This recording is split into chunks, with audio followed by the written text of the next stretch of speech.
Hello வணக்கம் மக்களே. இந்த வீடியோவில் நம்ம எதை பற்றி பார்க்க போகிறோம்னா Godzilla x Kong the new empire மூவியோட ட்ரைலரில் நிறையா ரிவீல் பண்ணியிருக்காங்க. ஸோ அதை வச்சு நம்ம இந்த ஸ்டோரி இப்படி தான் இருக்குன்னு கெஸ் பண்ணியிருக்கோம். ஸோ அதை தான் பார்க்க போகிறோம். ஸோ வீடியோவை ஸ்கிப் பண்ணாமல் ஃபுல்லாக பாருங்கள். சரி வாங்க நம்ம இப்போ வீடியோக்குள்ளே போகலாம்.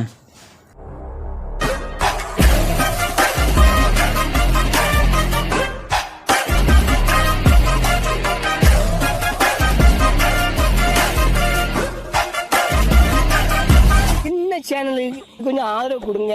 உங்கள் பொண்ணான கையை கொண்டு அந்த பெல்லில் தட்டிடுங்க. அவங்களுக்கு சப்ஸ்கிரைபர் 5-10 ஏறுனா அவங்க மனசு சந்தோஷப்படும். ரைட்டு. இந்த ட்ரைலர் ஓப்பனிங்லேயே சீசோ மீட்டரை காமிச்சிருப்பாங்க. அது எதுக்குன்னா கிரவுண்ட் நாய்ஸை ரீடிங்ஸை.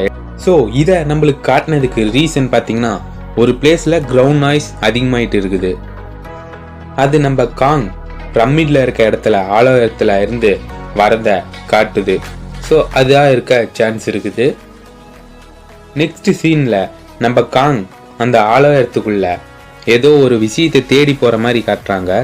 அதோட பார்த்தீங்கன்னா ஹியூமன்ஸும் கூடவே இருப்பாங்க. ஃப்ளையிங் ஷிப்பில் போகிறாங்க.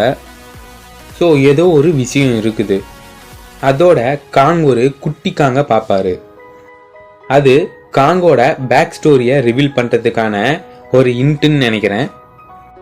அதே நெக்ஸ்ட் ஷார்ட்ல பார்த்தீங்கன்னா ஹியூமன்ஸ்லாம் நடந்து போகிறாங்க. ஸோ இதுலேருந்து என்ன தெரியுதுன்னா காங் கூட போகிறப்ப ஏதோ டிஸ்டர்பன்ஸ் பண்ணியிருக்குது. ஸோ அந்த ஃப்ளையிங் ஷிப் ஃபால்ட் ஆயிருக்கும். அது லேண்ட் ஆனதும் அவங்க பார்க்குறது ஒரு கையச்சு. ஸோ அந்த கையச்சு ரெபேக்கா இது காங்குது இல்லை அப்படின்னு சொல்கிறாங்க.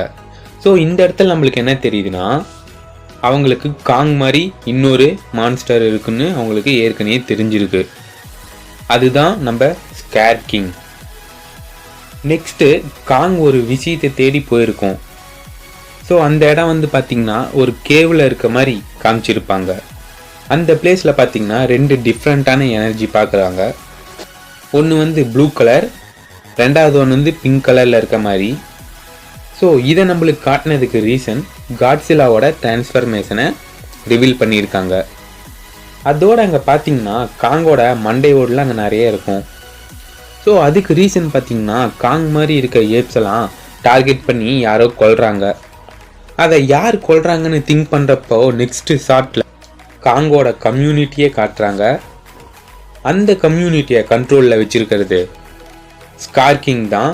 இந்த ஸ்கார் கிங் தான் வில்லன் அப்படிங்கிறத நம்மளுக்கு சொல்கிறாங்க.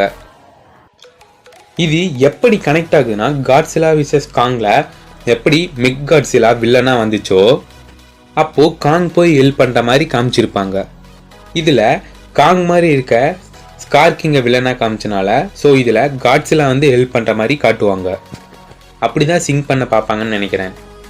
அதே நெக்ஸ்ட் சீன்ல சில மான்ஸ்டர்லாம் காங்கை துரத்துற மாதிரி காமிச்சிருப்பாங்க. ஸோ இந்த பிளேஸ்ல தான் காங்கும் ஹியூமன்ஸும் ஸ்ப்ளிட் ஆயிருப்பாங்கன்னு நினைக்கிறேன். மேக்சிமம் அந்த மான்ஸ்டர்ஸ் கிட்ட இருந்து காங் ஒரு ஜம்ப் பண்ணி எஸ்கேப் ஆகியிருக்கும். ஆனால் இந்த மான்ஸ்டர் எல்லாம் யார் அனுப்புனாங்கன்னு தெரில. அதே நெக்ஸ்ட் சீனில் ஏசியன் பீப்புள்ஸ் எல்லாம் காட்டுறாங்க ஹாலோ எர்த்துக்குள்ள. ஸோ ஸ்கல் ஐலாண்டுக்கும் ஹாலோ எர்த்துக்கும் ஒரு கனெக்டிவிட்டி இருக்குன்னு இதுலேருந்து தெரியுது. அங்கேருந்து மைக்ரேட் ஆகி இங்கே வந்திருக்காங்க அந்த பீப்புள்ஸ்லாம். அடுத்து நம்ம ஜியா பிங்க் கலர் எனர்ஜியை டச் பண்ணுற மாதிரி ஐ திங்க் ஆக்சிஸ் பண்ணுற மாதிரி இருக்குது. ஸோ அந்த ஹாலோ எர்த்துக்குள்ளே இருக்க மக்கள்லாம் அந்த எனர்ஜியை ஆக்சிஸ் பண்ண முடியும்னு நினைக்கிறேன். ஸோ ஸ்கார் கிங்கை தோக்கடிக்கிறதுக்கு இந்த எனர்ஜி வச்சு இவங்க ஹெல்ப் பண்ணுவாங்கன்னு நினைக்கிறேன் காங்குக்கு. ஸோ எப்படி இருக்குன்னு பார்க்கலாம் வெயிட் பண்ணி. அதே நெக்ஸ்ட்டு ஒரு ஐஸ் பிளேஸில் காட்டுறாங்க. அங்கே நம்ம காட்ஸிலா ஃப்ரீஸ் ஆகிருக்கு. ஏதோ ஒரு பிளேஸ்குள்ளே லாக் ஆன மாதிரி காட்டுறாங்க. அதுலேருந்து அன்லாக் ஆனதும் பிங்க் கலரில் இருக்கும் காட்ஸிலா.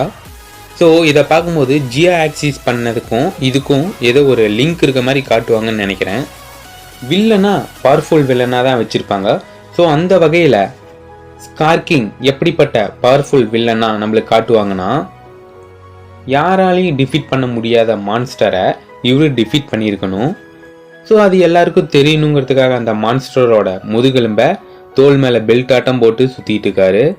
ஸோ அதை பார்த்து எல்லா மான்ஸ்டரும் பயந்துருக்கும். ஸோ அவரை தலைவனாகவும் ஏற்றிருக்கோம். இப்படி தான் நம்மளுக்கு காட்டுவாங்கன்னு நான் நினைக்கிறேன். நெக்ஸ்ட் சீனில் இந்த ஸ்கார் கிங் வந்து எர்த்தில் வந்து கத்துற மாதிரி காமிச்சிருப்பாங்க. அங்கே வந்து சில பிளேஸ் எல்லாம் டெஸ்ட்ராய் பண்ணியிருப்பாரு.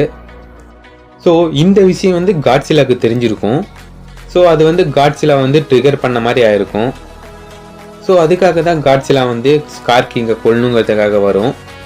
அதே நெக்ஸ்ட் சீனில் பார்த்தீங்கன்னா 2 பேரும் அப்கிரேட் ஆன மாதிரி வருவாங்க. அதாவது காட்ஸிலா வந்து பிங்க் கலர் எனர்ஜி வந்து ஆக்சஸ் பண்ண மாதிரி, இதே காங் கையில் பார்த்தீங்கன்னா ஒரு மெக்கானிக்கல் க்ளவ் இருக்க மாதிரி காமிச்சிருப்பாங்க. அதான் அப்கிரேடுங்கிறேன். ஏன்னா ஆல்ரெடி இவங்க 2 பேரும் ஸ்கார் கிங் கூட மோதிக்கணும்னு நினைக்கிறேன். ஸோ அதில் தோத்துருப்பாங்க. அதனால தான் அப்கிரேடோட வராங்க. ஃபைனலாக ட்ரைலரோட எண்டில் மினிகாங் வச்சு ஃபினிஷ் பண்ணுறாங்க. ஸோ அதில் என்ன தெரியுதுன்னா, இந்த மினிகாங் தான் ஒரு இம்பார்ட்டன்ட் ரோலை இந்த படத்தில் பண்ணியிருக்குன்னு நம்மளுக்கு சொல்கிறாங்க. ஸோ நம்ம இந்த மூவியை நினச்சதோட பயங்கரமாக கொண்டு வந்திருப்பாங்க. ஸோ வெயிட் பண்ணி தான் பார்க்கணும். இதில் எல்லாரும் சொல்கிற மாதிரி இன்னொரு மான்ஸ்டர் இருக்க மாதிரி எனக்கு தெரில. எல்லாரும் சொல்கிறாங்க அதுதான் காட்ஸிலாவை ஃப்ரீஸ் பண்ணி வச்சிருக்குன்னு.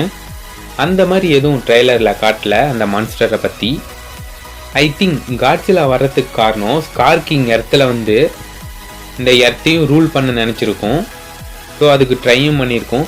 ஸோ அதை டிஃபீட் பண்ணுறதுக்காக தான் காட்ஸிலாவும் காங்கும் சேர்ந்து ஸ்கார் கிங்கை எதிர்த்து சண்டை போடுவாங்க. அப்படி தான் ஸ்டோரியை கொண்டு போவாங்கன்னு நினைக்கிறேன். வெயிட் பண்ணி பார்ப்போம் அப்படியான்னு. இன்னொரு மான்ஸ்டரை கொண்டு வந்தாலும் சூப்பராக தான் இருக்கும். அப்புறம் எப்போ காட்ஸிலா வந்து ஃப்ரீஸாக இருக்கும் அப்படின்னு கேட்டிங்கன்னா, அது அந்த பிங்க் எனர்ஜியோட அப்கிரேட் ஆகிறதுக்காக அந்த பிளேஸில் போய் ஆயிருக்கும்னு தான் நான் நினைக்கிறேன். இன்னொரு மான்ஸ்டர்லாம் வந்து டிஃபீட் பண்ணல காட்ஸிலாவை. ஸோ வெயிட் பண்ணி பார்ப்போம். சரி, ஓகே. இந்த வீடியோவில் சில விஷயங்கள் இப்படி இருக்காது அப்படின்னு நினச்சிங்கன்னா அது என்ன விஷயங்கிறத சொல்லி கீழே கமெண்ட் பண்ணுங்கள். இல்லை இது ஓகே கரெக்ட் தானா, இதுக்கு லைக் போட்டு உங்கள் ஃப்ரெண்ட்ஸுங்களுக்கும் ஷேர் பண்ணுங்கள். நம்ம படம் வந்ததுக்கப்புறம் அதை பற்றி ரிவீல் பண்ணலாம். சரி, ஓகே காய்ஸ், பாய். நெக்ஸ்ட் வீடியோவில் பார்க்கலாம். Stay tune guys.